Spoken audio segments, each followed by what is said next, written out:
New numbers pointing to a strong economy. Unemployment in the U.S. has dipped to an 18-year low. The Labor Department says the jobless rate in April was 3.9%. Employers have continued to expand their payrolls, adding 164,000 jobs just last month.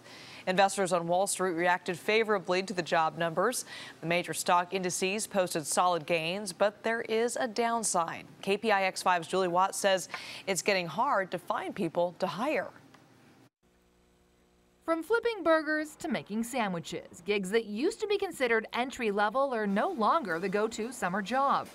I can't even remember the last time we got a resume from an applicant that was under 25 years old. And Nate Pollock, owner-operator of American Grilled Cheese Kitchen, says it's getting harder to hire employees of any age. In 2013, when we published an ad on Craigslist or even a hospitality-specific job site, we got hundreds of resumes within 2 or 3 days. We're lucky to get 10.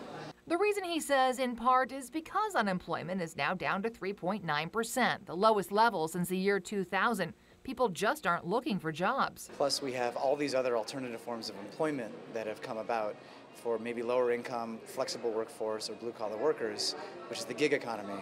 Also at the lowest level since the year 2000, the number of teens with a job. Back then, 45% of teenagers aged 16 to 19 worked. That's dropped to just 30% today. A lot of the fast food jobs have moved from youth to immigrant adults who are frankly very good workers.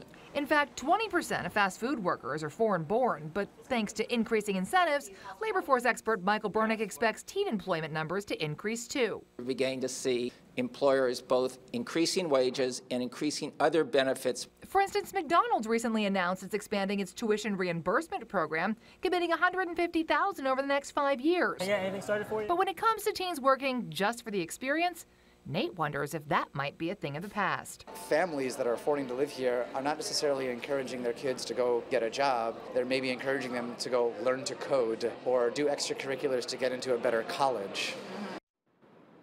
Now, of course, many teens in the Bay Area do have jobs. They have to. But according to the Bureau of Labor Statistics, an increasing emphasis on education is likely leading to the decrease in teens in the workforce. And of course, Nate points out that there are certain tasks that teens can't perform, like using a deep fryer or the slicer. And of course, they can't work after a certain hour. So that could also be contributing.